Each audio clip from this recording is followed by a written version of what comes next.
Okay, dear folks, this will be the fourth video lecture on a peer view of hears, and also will be the last lecture for this book. And starting from next week, we are going to move to the second book for this class, called Waiting, by a Chinese-American writer, Jin.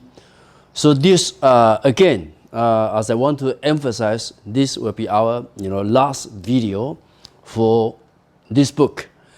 And before we get started, I think we have some important issues for discussion or for review, especially, the whole book is divided into two parts, and some important issues that have been addressed in part one, such as the setting of the novel.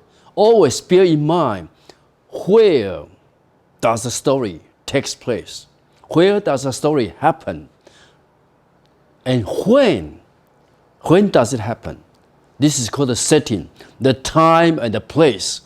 And we know you can call this, like I mentioned here, a tale of two cities. This reminds us one of the very famous novels in the 19th century written by Charles Dickens, A Tale of Two Cities, talking about what happened between London and Paris at that time. But here, it happens between London and Nagasaki, Japan. Okay, so this is the setting. And at that time, the Second World War just ended, and the communists started the so-called Korean War. Okay, the Korean War. So don't forget, during that time, Japan obviously was a changing and transitional society.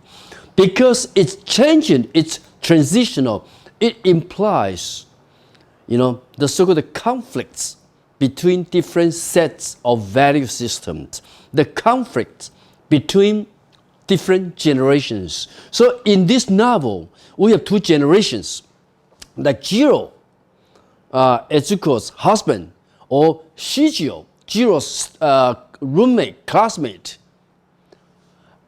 They represent the so-called new generation of Japan, or you could call it the post-war generation.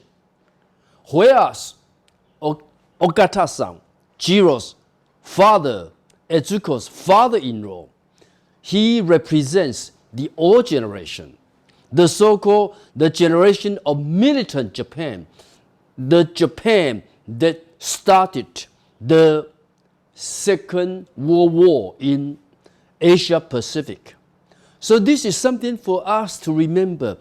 Living in such a changing society, character from different generations might find the society become more and more difficult to live on because it's changing. And if you just stick to your old value system, you come to realize the whole world is upside down. Okay, so just bear in mind the setting of the novel, and also, the novel was set during the time of the Korean War. It happened in the year 1950 to the year 1953 because of the war. So even though Japan was just heavily defeated during the Second World War, the United States, the democratic, bloc, the democratic group need to rearm, 重新武装 Japan in order to fight the Korean War. And Japan, starting from the Korean War, Japan start its process of recovery until it became like world number one, economic power. Even today, Japan is still very strong in its, economics. So this is the setting of the novel. And then I think another important question for us to review is the so-called narrative perspective. Narrative perspective, in other words, it's the so-called point of view. From which position from which perspective, from which point of view, the speaker tells a story. And we learn from the book that the speaker always uses I throughout the novel. So obviously, it's a first-person narrator. In other words, the one who is involved in a story speaks up and tells his or her own story. In this book, it happens to be Etsuko, the mother, the woman who married twice, one with a Japanese husband, and gave birth to Keiko, the elder sister. The second time with an English-British gentleman and gave birth to Nikki.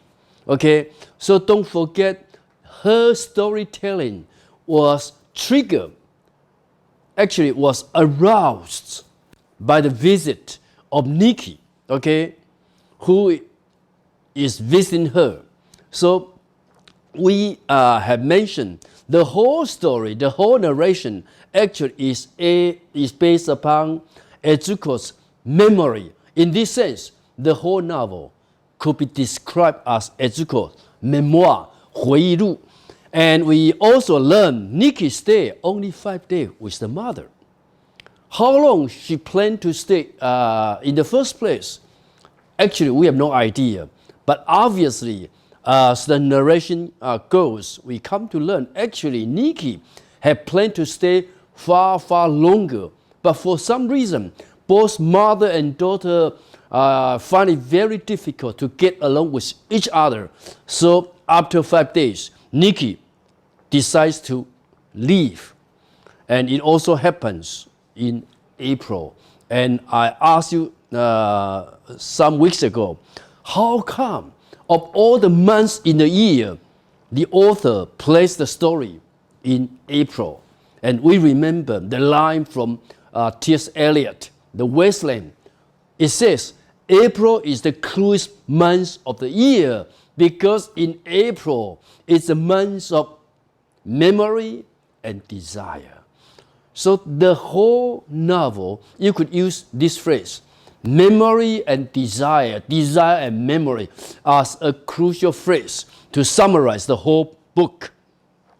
So I think, several important questions for us to ask is the purpose of Nikki's visit. Why? Why does Nikki feel obliged to visit the mother? Okay? And obviously, we come to realize the visit starts Etsuko's narration. So could we argue because both mother and daughter both are haunted by the death of Keiko, you could say the death of Keiko serves more or less like a ghost. In this sense, it's a ghost story. So both mother and daughter are haunted by Keiko's death. It's kind of nightmare.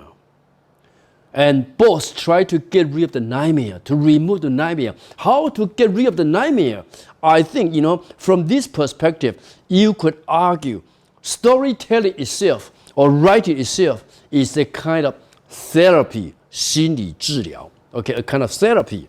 Okay, this is some important issue for us to review. Also, in part 1, what is mentioned so often is Etsuko's dream of a girl at first, dream of a girl playing on a swing. But as Etsuko, mentioned her dream, the more she mentioned it, the more she came to realize, actually, it's not a girl playing on a swing. 荡秋千的女孩子, no.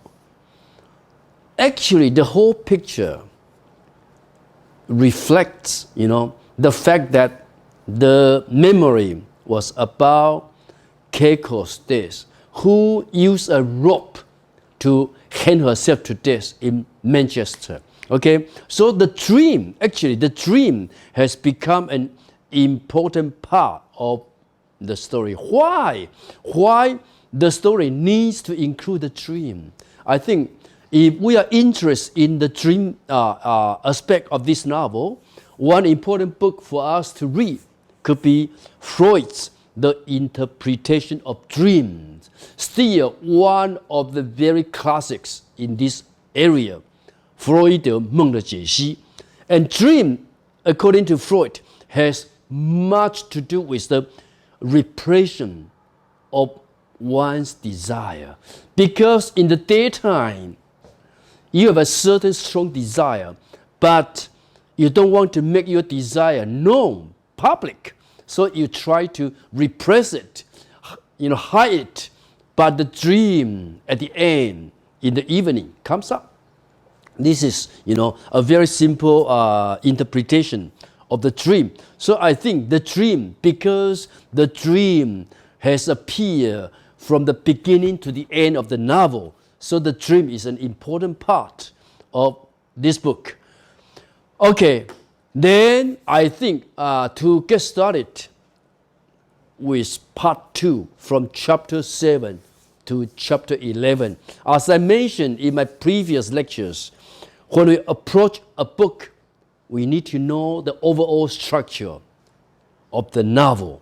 And the novel, as we know it, actually is divided into 2 parts, part 1 and part 2.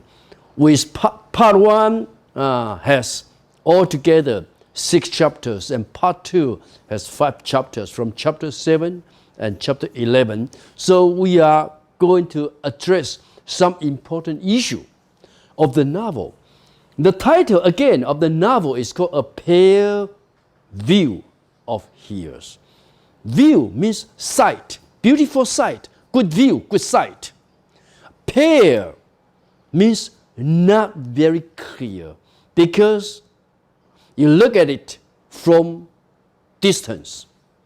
You look at it very remotely.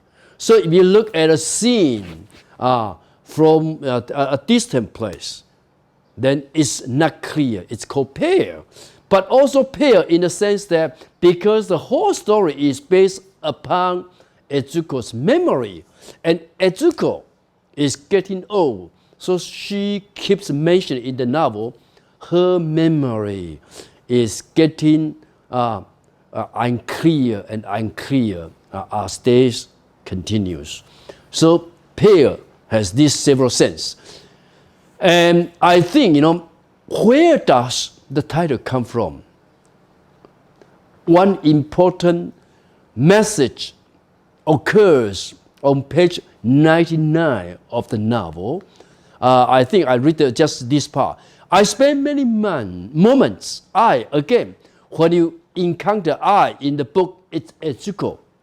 I spent many moments, as I was to do throughout succeeding years, gazing emptily at the view from my apartment window. Don't forget, Etsuko here was referring to her life in Japan before she left Japan for England.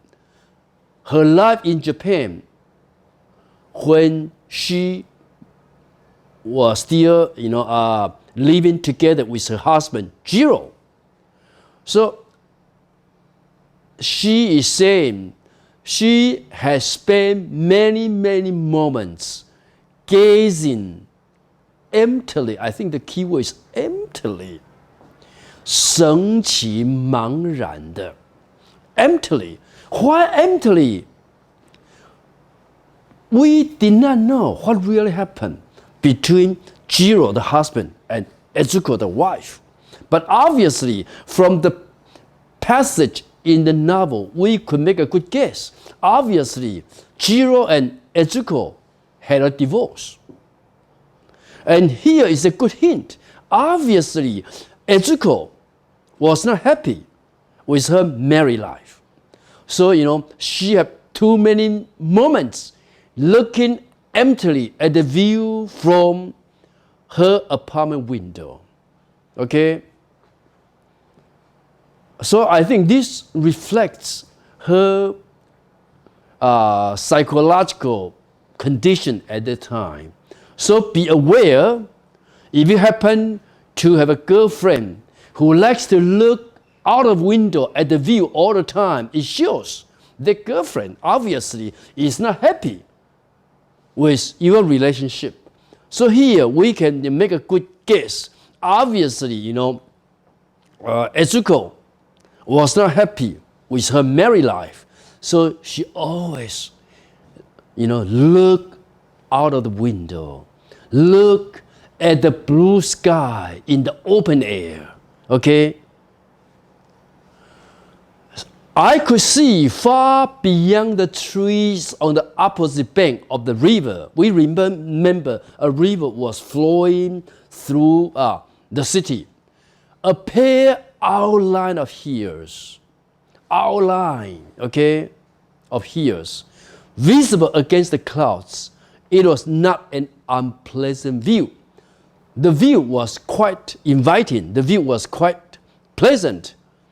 But, she in particular mentioned this view. And this view was the view she remembered most throughout the story. And that's how come the story got the title, A Pale View of Hills, because it refers to the hill in Inasa area. So another page on 103, she also mentioned, one hot afternoon, I accompanied Sachiko and her daughter to Inasa.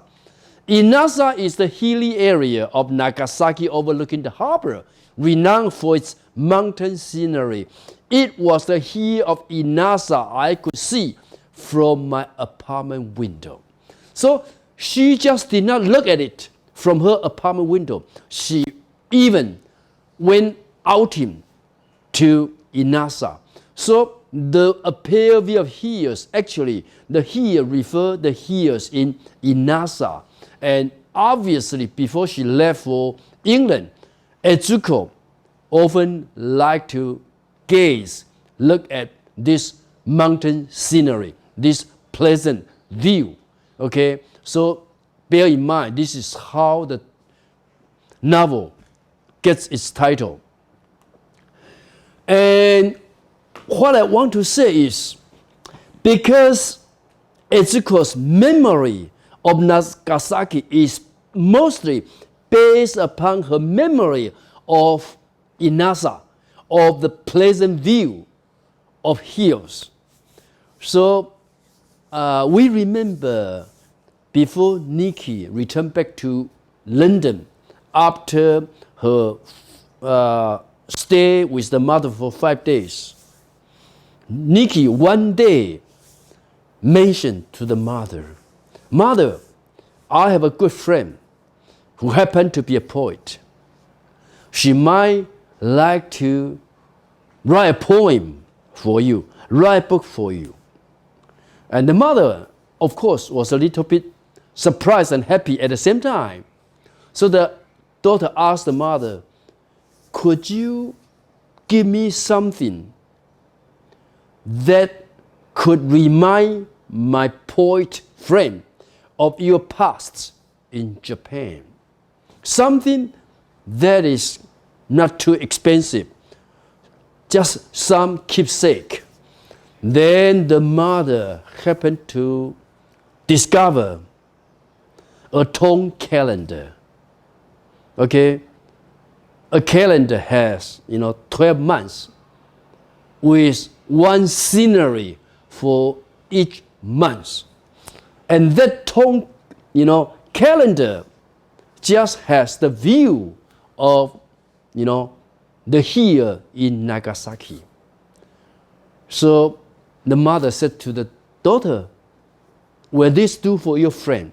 Okay, so don't forget, in the book it says Nikki was packing her suitcase on the bed and glanced up briefly. And glanced up briefly at the calendar I have found. "That's fine," she said. "Don't give me anything important." Nikki said, "It's just an old calendar. That's all. I have no idea why I kept it." So you see, both the mother and the daughter mentioned about a tone calendar. Actually, that shows the hilly view of Inasa. So then, thinking the mother kept this calendar for some good reason. So Nikki kept asking the mother, "Do you still think about Japan a lot?" "Mother, I suppose so. I have a few memories."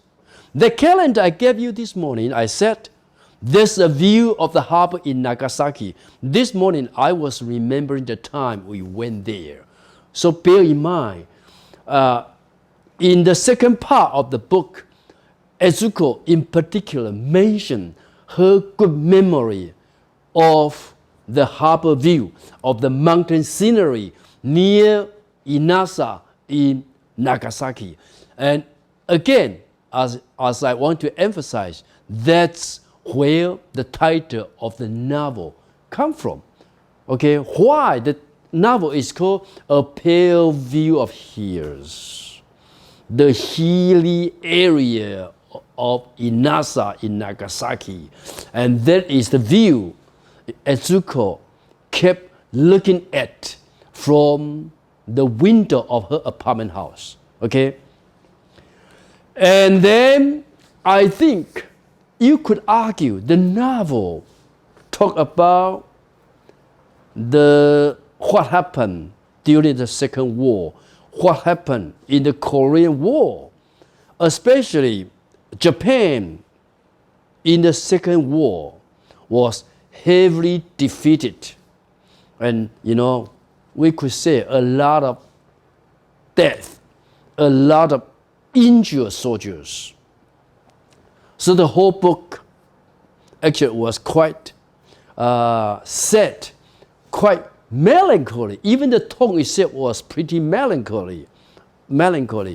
But even in such a sad, melancholy moment, in the book, we still find some ray of hopes, 希望之光.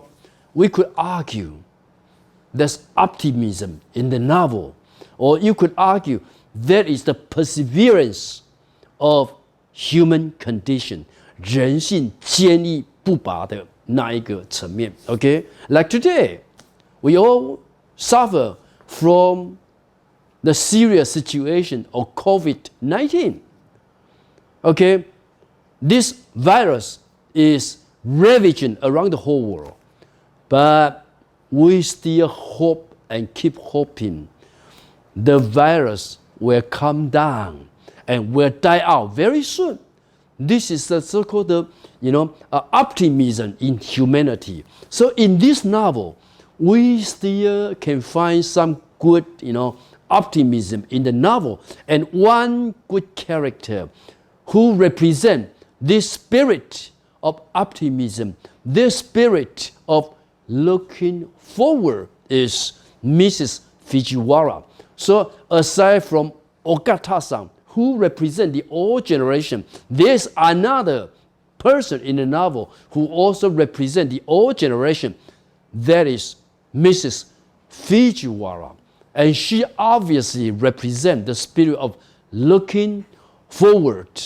And all the young generation, such as Ezuko in particular, or Sajiko, they have all learned a good lesson from Fujiwara, because this woman lost her husband, lost more than one son, lost all her social position, all her fortune during the war, but she kept looking forward.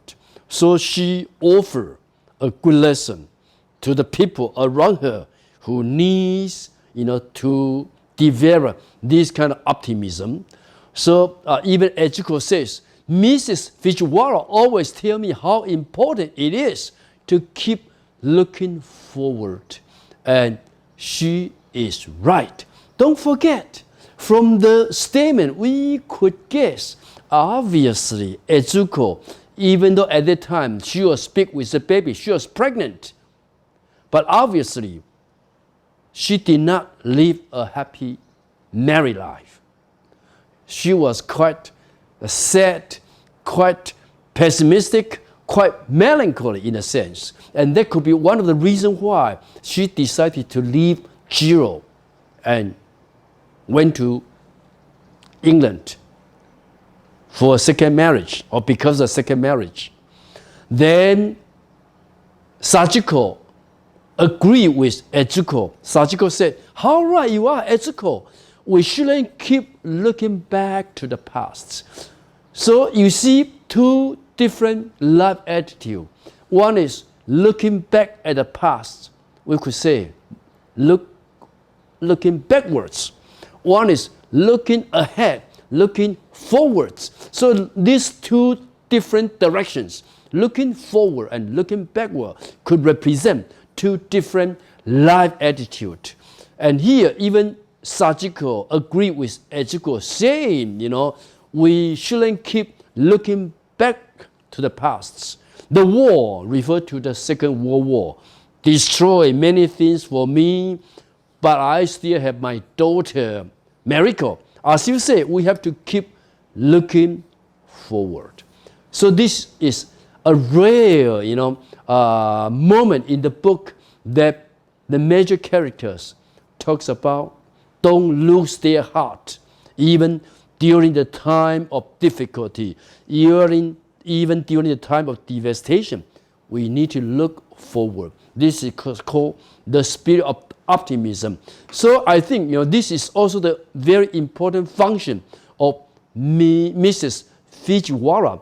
Actually, what I want to say is, when we come upon a character in a novel, in a book, usually a character would represent a certain ideology, 意识形态, a certain idea.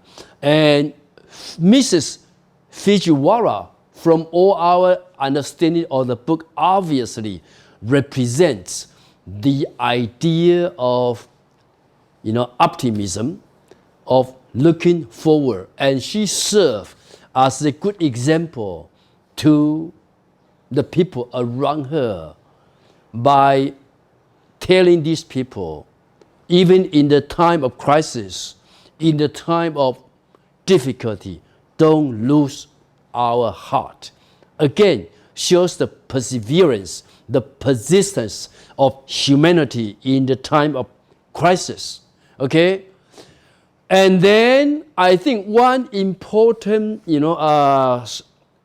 strength in the novel, one important storyline in the novel, 就是一个故事的发展的一条线 in the novel, is the relationship between Okata-san and Shigeo Masuda. If we read the novel well enough, we know Okata-san represents the old Japan, the old generation, whereas Shigeo represents the new generation. But what really happened is, Okata-san actually was the classmate of Jiro Okata-san's own son. And he was actually the student of Okata-san. Okata-san, before the war, was a teacher of good, high, reputation.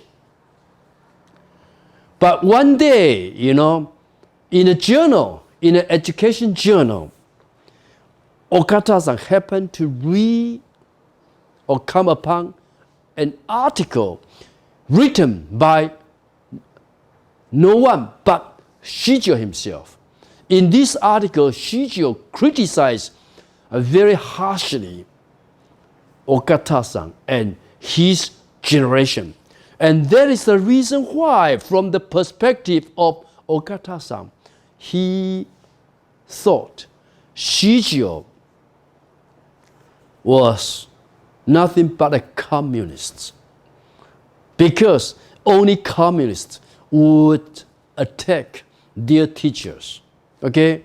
So Okata-san was so eager to seek out Shigeo. Actually, Okata-san visited Jiro and Ezuko in Nagasaki. Apparently,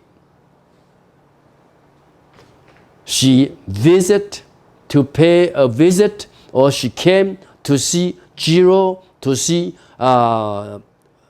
his daughter-in-law, Ezuko, because Ezuko at that time was pregnant. She was about to give birth to a baby.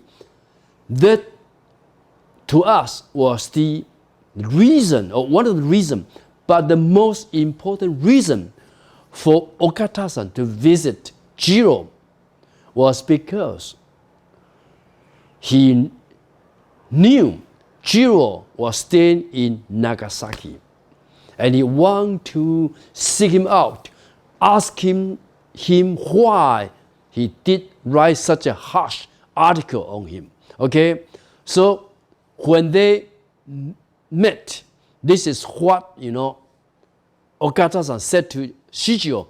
I meant to come and speak to you for some days now. Shijio, tell me honestly, do you believe a word of what you wrote? Explain to me what made you write such things. Then I can go home to Fukuoka with my mind at rest. At the moment, I'm very puzzled.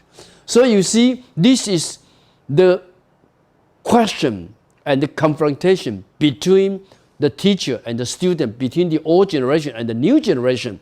And Okata-san just asked Shijio, how come? Why did he write such an article criticizing the old generation? So he said, I'm puzzled. Then Shijio answered, Okata-san, let me explain.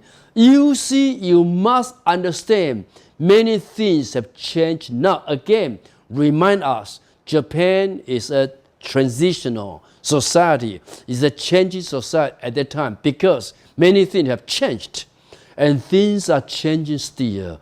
We live in a different age from those days when you were an influential figure. So you see the conflict between these two generations. The Okata-san still sticks to the old belief, to the old value system, to the old tradition, whereas Shijio is more, pragmatic, is more realistic. Shijio points the fact to the teacher that now society has changed. Now society is still changing, and we are living in a changing society.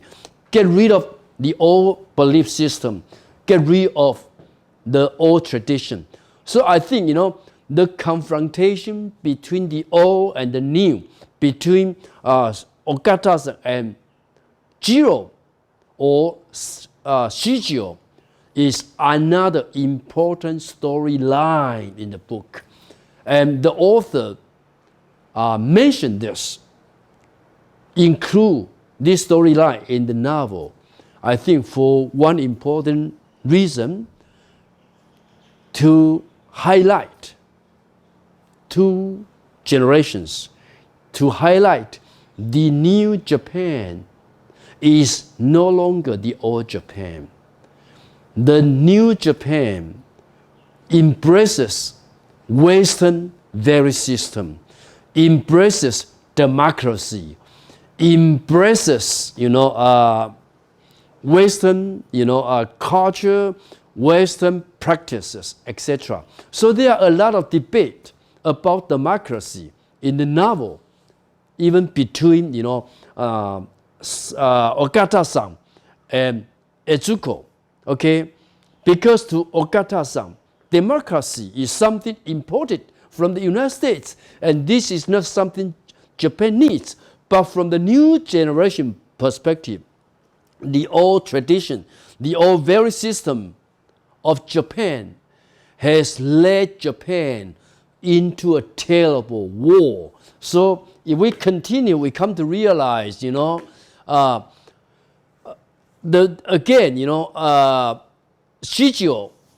tells Okata-san, but let me just say this much. Yes, I believe everything I wrote in that article and still do. In your days, in the days, of old Japan, children in Japan were taught terrible things.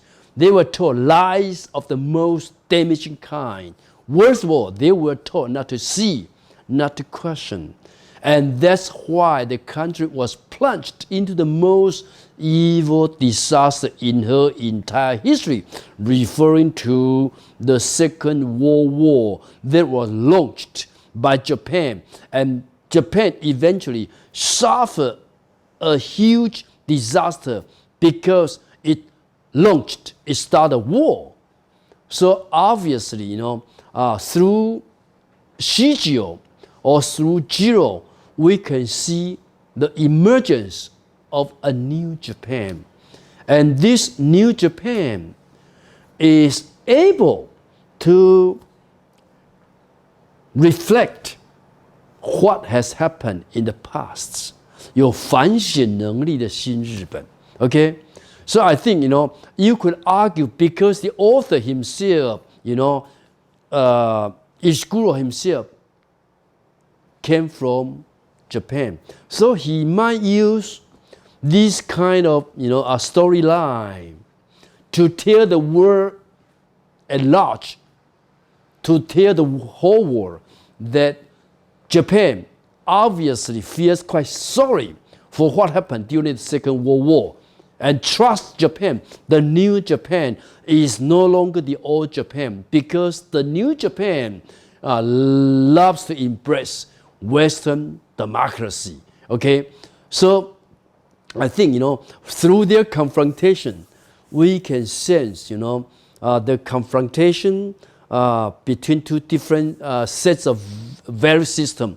The confrontation between the old Japan and the new Japan. So again, what is emphasized is Japan, when the story happens, is a changing society, is a transitional society. So when we read the novel, we have to realize all the individuals, the major ones, the minor ones, all the characters in the novel, they all live in a changing society. And because the society is changing, so every character needs to adjust themselves to this new change. Some can easily adapt to the new change. Some find it very difficult to adapt to the new change. And that is the reason why, we could argue any novel always deals with the confrontation between individual and society.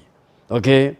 We have so many individuals and we have this big society. And the society is changing. And how can each individual find solution, find ways to cope with the change? And I think this is one important storyline in the novel. Okay? And another important, aspect of the novel as this class is drawing to an end is memory. The function of memory, the part memory plays in the story. Of course, this is one important strategy for Etsuko to tell the story. Etsuko in the story keeps saying, "Dear readers, I recount what has happened based upon my memory." But she also argued at the same time, but I'm getting pretty old. So sometimes my memory could be reliable. Sometimes my memory might not be reliable.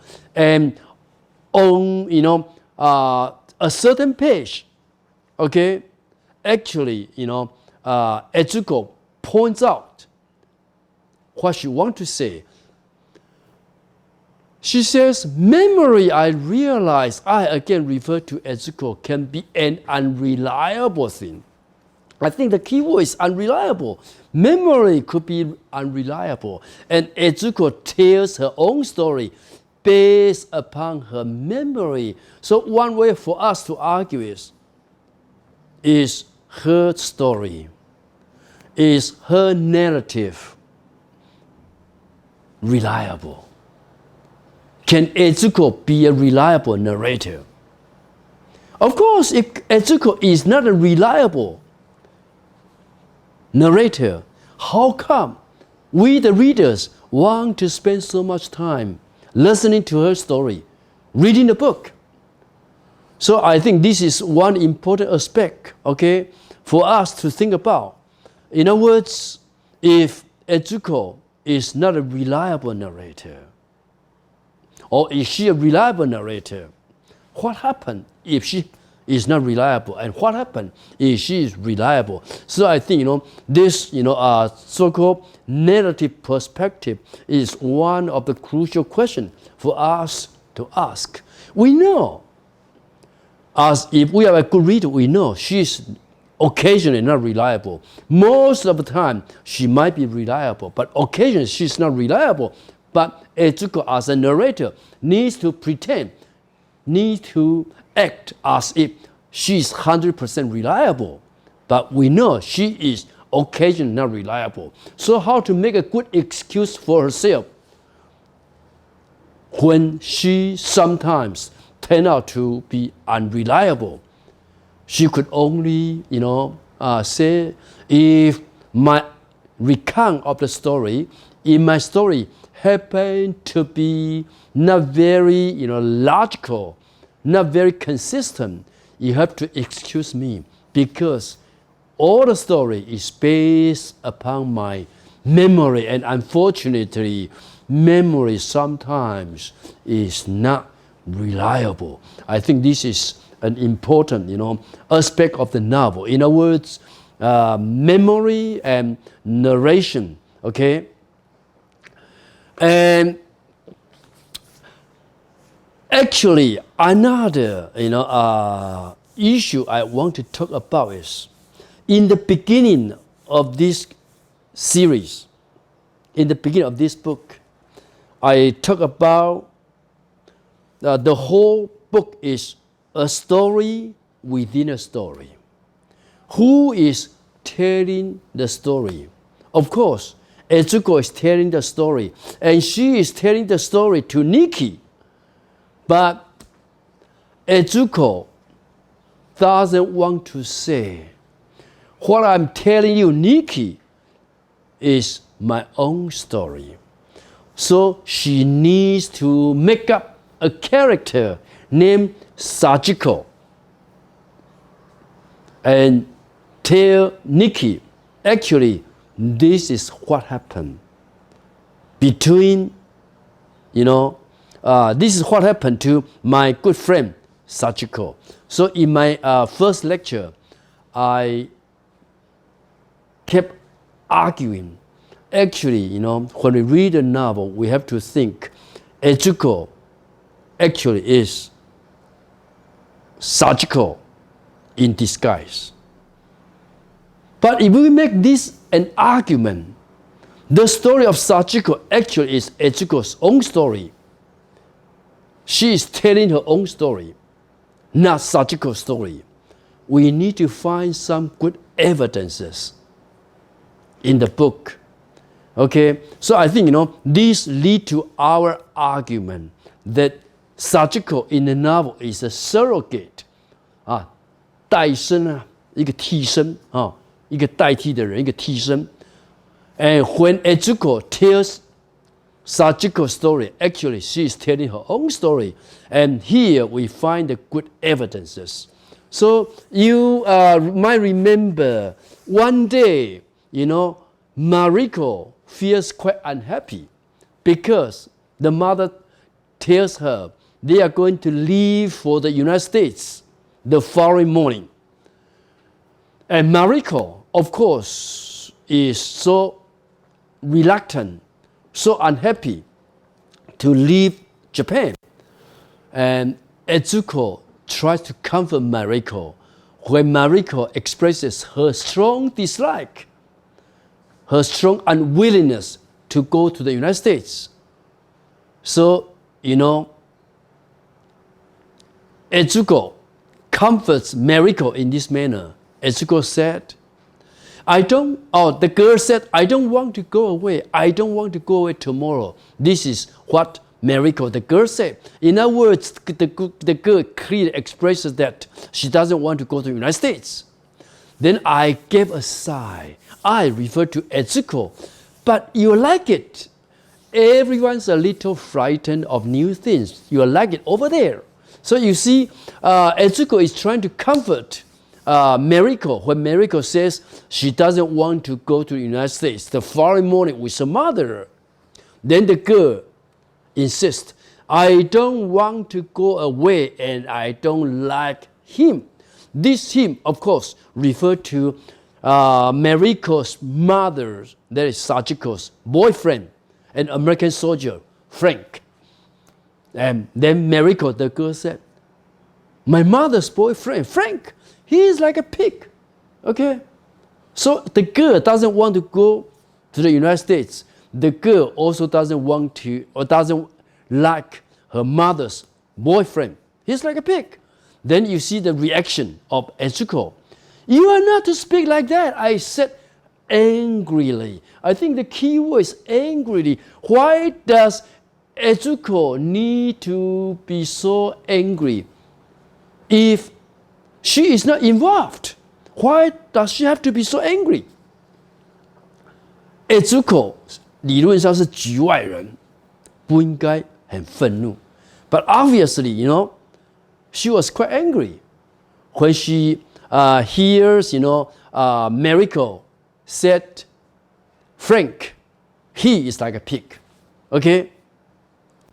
You mustn't speak like that, I said more calmly. After some time, she began to calm down. So this time she said more calmly, he's very fond of you. Frank is very fond of you. And he'll be just like a new father, a stepfather, new father. Everything will turn out well, I promise. So Etsuko here said, I promise you, when we go to the United States, everything will go well. But obviously, it's not Etsuko who is going to the United States. It's Sachiko. How can she make the promise? I promise. Okay?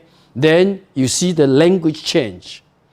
In any case, I went on. I refer to Etsuko. Etsuko said, if you don't like it over there, we can always come back.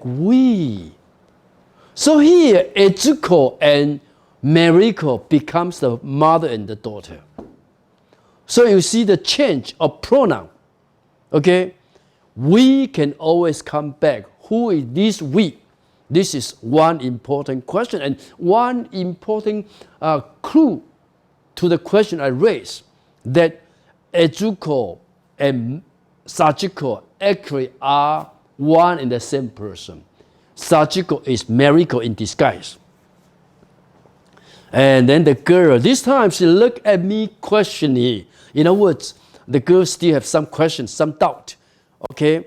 Yes, I promise, I said, if you don't like it over there, we'll come straight back. But we have to try it and see if we like it there. I'm sure we will. So, the whole pronoun has been changed to we. We referring to Etsuko and Mariko. And obviously, Etsuko here played the part as the mother. She played the part as Sachiko. So this is one important passage in the novel, a good evidence that we could argue.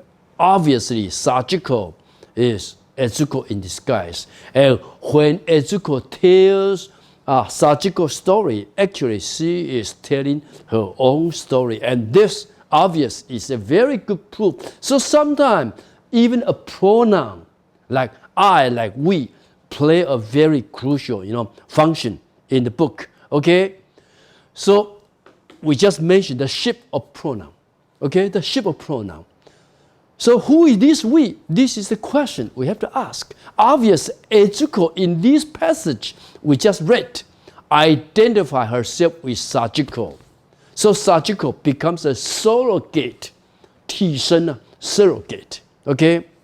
So again, if we try to read a pair of hears, we could argue a story within a story.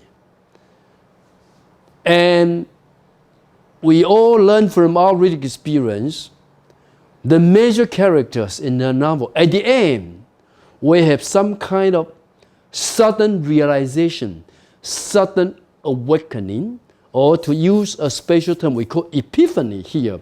Epiphany, okay? Epiphany refers to moment of sudden realization. In Chinese, epiphany, we would say 顿悟, okay? Suddenly you realize some reality. And any major character in the novel will experience this moment of epiphany, this kind of, sudden realization, because at the end, the character will grow up, will become mature. So this is what happened, okay, to Nikki, the young girl. Nikki, at the end of the story, she learns a good lesson. She suddenly comes to realize she did something wrong to her dead sister. Her father also did something wrong to Keiko, the dead sister. So at that real moment of epiphany, Nikki said to the mother, I suppose they should have looked after her a bit more. That referred to Nikki's English father. Her referred to Nikki's elder sister, Keiko. Shouldn't he? He ignored her most of the time. It wasn't fair, really. Now the issue of fairness comes up. Then the mother said, Etsuko said, I want to see if she would say more. Then I said, well, it's understandable enough. He wasn't her real father after all. So you see, at first, the daughter tried to comfort the mother. Now, in turn, the mother decided to comfort the daughter because the daughter, Nikki, also come to realize she is a guilty party. She is one of the person who did heavily wrong to Keiko. So one way to argue about the ending of the story, we could say, Nikki at the end becomes sadder because she learns about the reality, but at the same time, she becomes wiser. And this is what usually happens at the end of the story. The major character becomes sadder and wiser. And I think, these are the several important issues we have covered for this book.